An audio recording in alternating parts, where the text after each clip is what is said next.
All right, continuing on with rumors from Reddit about upcoming MCU films and shows that may or may not come along. You gotta stop saying that. I mean, it's okay to say this may not be true because it's just rumors, but come on.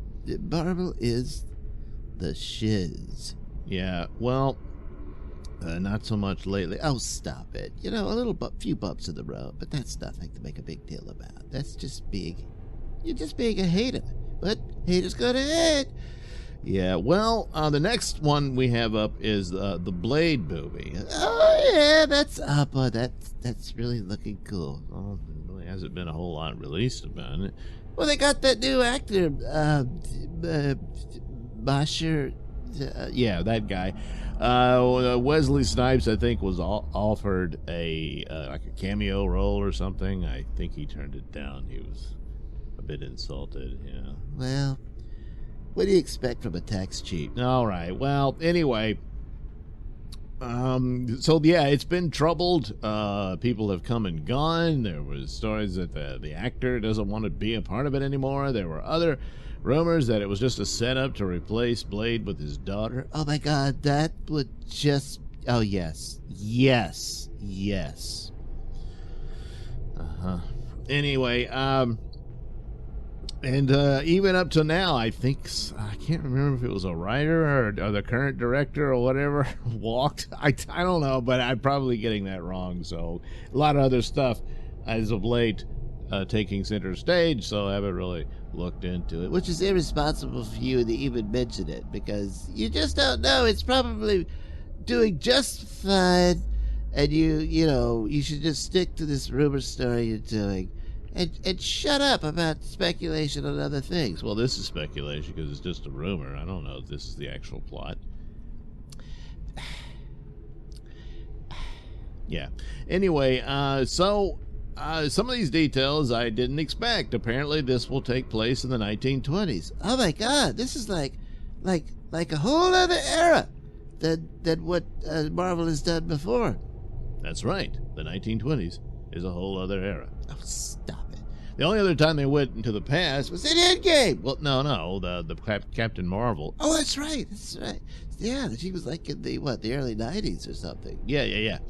And she crashed in the Blockbuster. That's how you do. Because there's no Blockbuster now. That's right, Lefty. That's what they did. So now they'll be way back in the 1920s. So in the 1920s, Blade fights a secret society of vampires in New Orleans. Oh, wow. Well, that's getting pretty close to where we are. That's right. That New Orleans is in Louisiana. Yeah. And, of course, there's been legends about vampires in New Orleans. Really? Yeah. Again, I'm forgetting the guy's name. Supposedly, some aristocratic guy was hanging around and people thought he was a vampire. Wow. Yeah, I should look into that for maybe not type story. I probably already did. I don't know. Anyway, but also Anne Rice's story, Interview with a Vampire, had a lot of New Orleans stuff in it, stuff like that. Oh, that's right. Yeah, that's... So, but this is going to be all-out action of Blade killing vampires. Oh my God, but he is one, isn't he? Well, he's half vampire, see. As the story goes, his mother was human, but his father was a vampire, or maybe it was the other way around. So you don't even know. Well, you get there anyway. So that's the deal. They'll go all the way back in the past, which kind of sets him up because, well, he's practically immortal, so he could still be around in current day when they cross him over with other Marvel stories, should the film come to fruition and everyone keeps going forward with it. Oh, stop it. Well, they're cutting an awful lot of stuff, Lefty, because they're short on cash. Oh, please. So, Delroy Lindo plays Blade's mentor, Bland. Boy, that's really slipping what you think of it. No, blind vampire hunter, Jamal Afari. Milan Ray plays Zora, a young Daywalker targeted by the secret society. Now, Daywalker. Well, that refers to very similar to Blade himself, a vampire who can survive in daylight. So, oh, that's right, because he's half. You think she's half vampire too? could be. I don't know. I don't really know. I guess that's how you get there. But I guess you got to wear sunglasses all the time, because Blade does. I thought he just did it to look cool. Well, maybe both. So Aaron Pierre and Joshua Mickle are cast in undisclosed roles. Oh my god, so that's like mysterious. Well, yeah, just the leak didn't have that information. And considering the way things are going, maybe they won't be in it at all. Stop it. Deacon Frost is reportedly the main villain.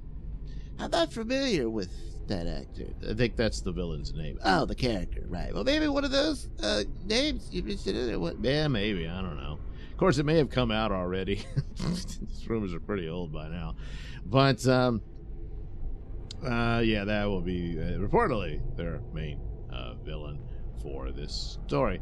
But it is interesting to do it like that, which makes sense. You could do that with a vampire story and a period piece, and could have its own distinctive look to it.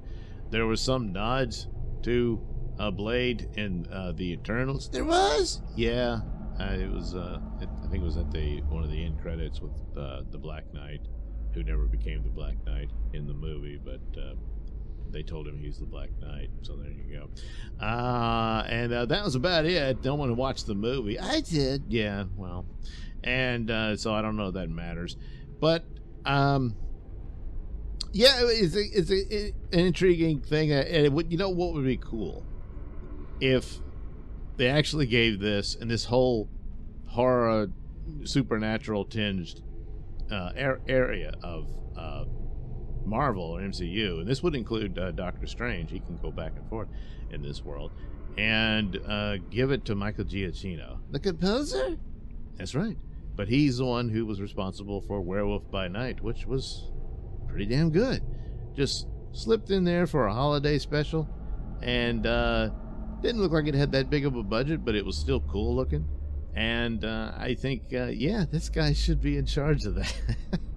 And make them more akin to classic horror. And with your superhero action thrown in, of course. And you probably do very well. And plus, that low-budget take on it, which is quite timely, which was Marvel's former name. What? Never mind. For the moment, because of their financial problems over at Disney. And that would probably work to the advantage. Not that he would direct all of them, but he's a guy you should look at. You got him there. He could certainly score the films. And yeah, I think that's a direction to look at for things like Blade, which could also, you want to cross your characters over. You could certainly run into the Werewolf by Night werewolf, Jack Russell. Jack Russell? Yeah. Yes. That's what they did. So anyway, it's expected to be rated PG-13. Oh boy, getting close to the edge. Yeah. But with a very dark and gritty tone. Well, that's what you would expect. Yeah, I guess. I don't know why it was written that way. But anyway, that's what so apparently, these are rumors, but it actually sounds, some of these is very scant as compared to some of these other rumors looked at, so it's not a whole lot of detail here. But just the idea of a period piece and that sort of thing, that sounds pretty good. Except this Zora Daywalker girl, I don't know if that's supposed to be Blade's daughter. If that's the story they're still pursuing, where she'll become the main point of it all. That kind of thing. But there's nothing wrong with that. Well, people expect a Blade movie to be about Blade. I don't follow where you're going with this. Okay, well, anyway, there we go. Blade, should it survive the current troubled waters that the MCU finds itself navigating, then perhaps it will look something like what's described here.